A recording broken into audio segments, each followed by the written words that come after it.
السلام علیکم ورحمۃ اللہ وبرکاتہ نحمدہ ونصلی علی رسولہ الکریم اما بعد اعوذ باللہ من الشیطان الرجیم بسم اللہ الرحمن الرحیم۔ سیرت مصطفیٰ صلی اللہ علیہ وآلہ وسلم کی ازواج مطہرات کے حالات و واقعات کا ذکر جاری ہے۔ آپ کی پہلی بیوی سیدہ خدیجہ سلام اللہ علیہا کی وفات کے بعد آپ کا دوسرا نکاح سیدہ عائشہ سلام اللہ علیہ سے ہوا، لیکن رخصتی نہیں ہوئی تھی۔ تیسرا نکاح آپ کا سیدہ بنت زماں سے ہوا، نکاح بھی ہوا اور رخصتی بھی ہوئی، اور دوسری بیوی ام المومنین ہونے کا شرف حاصل ہوا۔ صدیقہ بنت صدیق، حبیبہ حبیب خدا، ام المومنین سیدہ عائشہ رضی اللہ تعالی عنہا کا سلسلہ ساتویں پشت میں رسول اللہ صلی اللہ علیہ وسلم سے، اور حضرت عائشہ اور والدہ ماجدہ کا جانب سے 11ویں پشت میں جا کر ملتا ہے۔ آپ صلی اللہ علیہ وسلم کے والد گرامی صدیق اکبر رضی اللہ تعالی عنہ کو سب سے پہلے اسلام لانے کا شرف حاصل ہے، نبوت سے پہلے اور نبوت کے بعد۔ آپ کا رسول اللہ صلی اللہ علیہ وسلم کے ساتھ بہت ملنا جلنا، پیار اور محبت تھا، اور رفیق غار تھے۔ آپ کی والدہ ماجدہ ام روان بھی رضی اللہ تعالی عنہا عظیم المرتبہ صحابیہ میں سے تھیں۔ صدیقہ بنت صدیق ام المومنین سیدہ عائشہ رضی اللہ تعالی عنہ کی ولادت ہجرت سے 8 سال پہلے مکہ میں پیدا ہوئی۔ آپ کی بچپن کی صلاحیتیں صرف اللہ رب العزت جانتا تھا، اس لیے اللہ تعالیٰ نے اپنے حبیب کے لیے آپ کا انتخاب جو تھا کیا۔ سیدہ عائشہ فرماتی ہیں کہ رسول اللہ صلی اللہ علیہ وسلم نے مجھے فرمایا، عائشہ 3 راتیں تم مجھے خواب میں دکھائی گئیں۔ ایک فرشتہ تمہاری تصویر ریشم کے کپڑے میں لپیٹ کر آیا اور کہا کہ یہ آپ کی زوجہ ہیں، ریشم کے کپڑے کھولیے اور دیکھیے۔ میں نے دیکھا تو وہ تم تھی۔ میں نے کہا اگر یہ خواب سچا ہے تو اللہ کریم ضرور پورا کرے گا۔ حدیث مبارکہ ہے، سید عبداللہ بن عمر فرماتے ہیں کہ رسول کریم صلی اللہ علیہ وسلم نے فرمایا کہ میرے پاس جبرائیل علیہ السلام تشریف لائے اور پیغام سنایا کہ اللہ عز و جل نے آپ کا نکاح سیدہ عائشہ سلام اللہ علیہ سے کر دیا ہے۔ آپ صلی اللہ علیہ وسلم کا نکاح مدینہ منورہ میں 6 سال کی عمر میں ہوا، اور شوال ہی میں 9 سال کی عمر میں آپ کی خدمت میں حاضر ہوئیں۔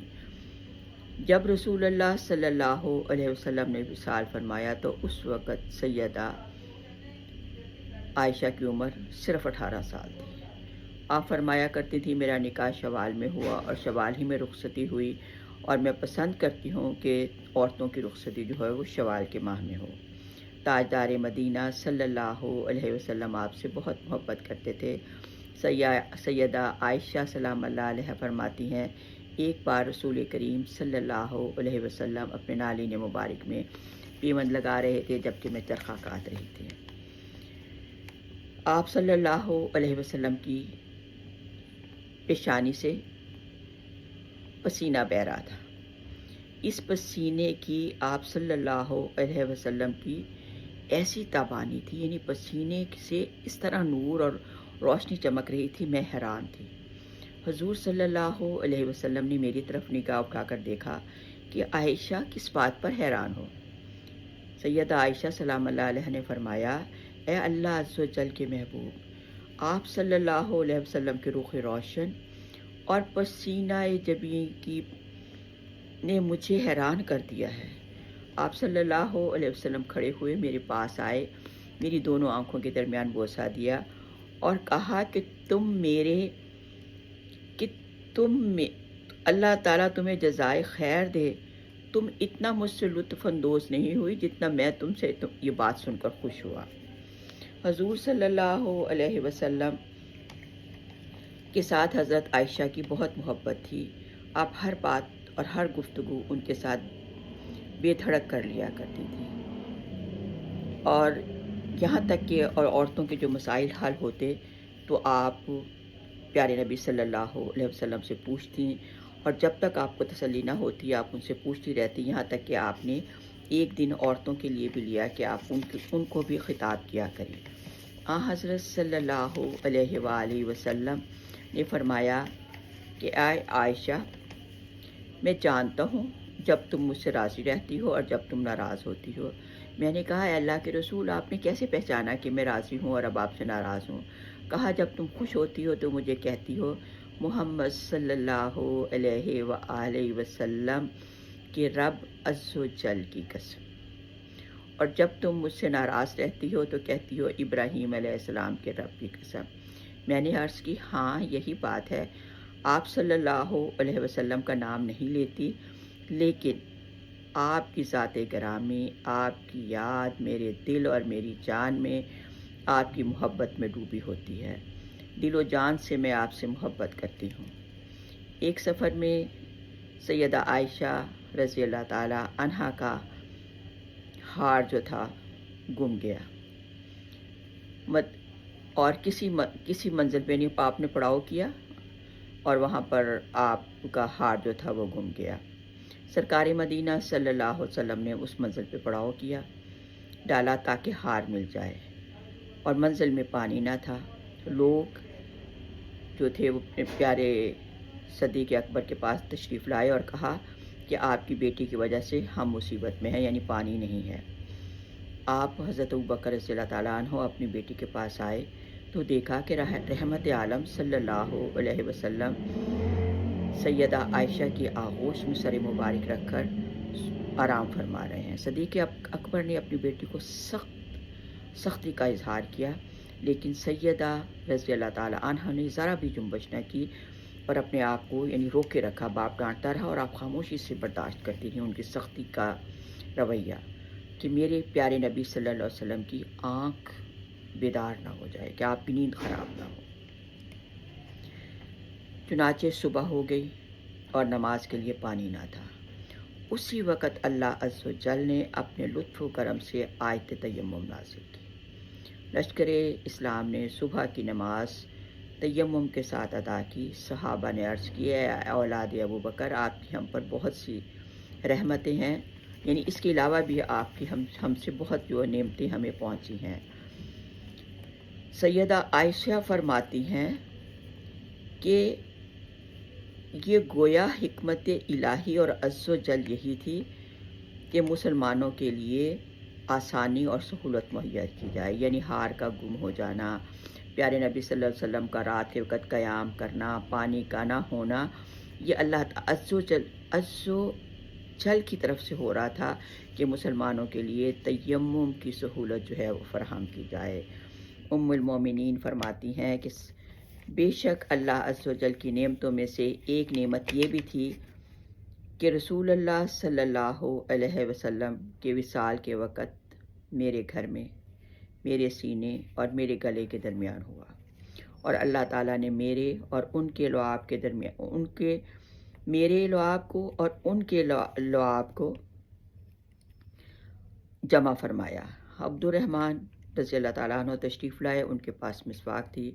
حضرت صلی اللہ علیہ وسلم نے مسواک کی طرف دیکھا۔ سیدہ عائشہ رضی اللہ تعالیٰ عنہ نے پوچھا کیا آپ مسواک کریں گے؟ سر مبارک ہلایا تو آپ نے کہا مسواک سخت ہے، کیا میں اسے نرم کر دوں؟ اشارے سے کہا ہاں کر دو۔ آپ نے مسواک منہ میں چبا کر پیارے نبی صلی اللہ علیہ وسلم کو دی، اور اس کے بعد پھر آپ نے اپنے منہ میں پھیرا۔ اس طرح میرا اور رسول اللہ صلی اللہ علیہ وسلم کا وصال لعاب جو تھا وہ آپس میں جمع ہوا۔ ایک عورت کے لیے، مسلمان عورت کے لیے، تمام دنیا کی عورتوں کے لیے سیرت عائشہ سلام اللہ علیہ، عورت کی زندگی کے تمام پہلو، شادی، رخصتی، شوہر کی خدمت، اطاعت، غربت میں کیسے وقت گزارا، ہر حالت کے لیے جو ہے آپ کے لیے تقلید کے نمونے جو ہیں موجود ہیں، یعنی کس طرح زندگی گزری ان کی دیکھو کہ انہوں نے کیسے زندگی گزاری، اور اس کو اپناؤ اور زندگی جو ہے وہ آسان کرو۔ آپ کی زندگی علمی، عملی اور اخلاق کا کامل نمونہ تھی۔ 9 سال کی نبوت عظمیٰ کی حامل دنیا کے افضل ترین انسان صلی اللہ علیہ وسلم کی شریک حیات رہی، 9 سال زندہ رہی ہیں آپ کے ساتھ شادی کے۔ آپ نے پوری زندگی عورتوں اور مردوں میں اسلام اور اس کے احکام و قوانین اور اس کے اخلاق و آداب کی تعلیم دینے میں صرف کر کے اسلام کی بیش بہا خدمت کی۔ آپ سے 2210 احادیث روایت ہیں۔ آپ صرف حدیث روایت کرنے والی ہی نہیں تھیں، بلکہ آپ کا شمار مدینے کے ان چند علماء میں ہوتا تھا جن کے فتوے لوگوں کو مکمل اعتماد ہوتا تھا، جن کے فتوے پہ لوگوں کا مکمل اعتماد ہوتا تھا۔ آپ کے فتویٰ ان کے مقابل، یعنی جو آپ فتویٰ دیتی تھی لوگ اس پر مکمل اعتماد کرتے تھے۔ آپ کے نکاح کے ذریعے عرب کی بہت سی لغو رسموں کو توڑا گیا، اور اسلام میں عرب میں پہلے منہ بولے بھائی کی بیٹی سے شادی نہیں کرتے تھے۔ آپ نے اس رسم کو توڑا اور اپنے اسلامی بھائی صدیق اکبر کی بیٹی سے شادی کی۔ اہل عرب ماہ شوال میں شادی نہ کرتے تھے کیونکہ گزرے وقتوں میں شوال کے مہینے میں طاعون پھیلا تھا۔ آپ نے شادی جو تھی وہ شوال کے ماہ میں ہوئی۔ آپ اپنے شوہر نبی مکرم صلی اللہ علیہ وسلم کی محبوب ترین بیوی تھیں۔ مرتے دم تک اطاعت رسول پر قائم رہیں، دنیا کی عورتوں کے لیے کامل زندگی کا بیش بہا نمونہ چھوڑا۔ 17 رمضان المبارک سن 58 ہجری میں وفات پائی۔ آپ سلام اللہ علیہ کی عمر اس وقت 67 ایئر تھی، 67 برس تھی۔ آپ رضی اللہ تعالیٰ عنہ کی جنازہ حضرت ابو ہریرہ رضی اللہ تعالیٰ عنہ نے پڑھائی، جو ان دنوں مدینہ منورہ کے قائم مقام حاکم تھے۔ وصیت کے مطابق انہیں جنت البقیع میں رات کے وقت دفن کیا گیا۔ اللہ رب الکریم سیدہ عائشہ سلام اللہ علیہ کی قبر پر ہزاروں برکتیں اور رحمتیں نازل ہوں، آمین یا رب العالمین۔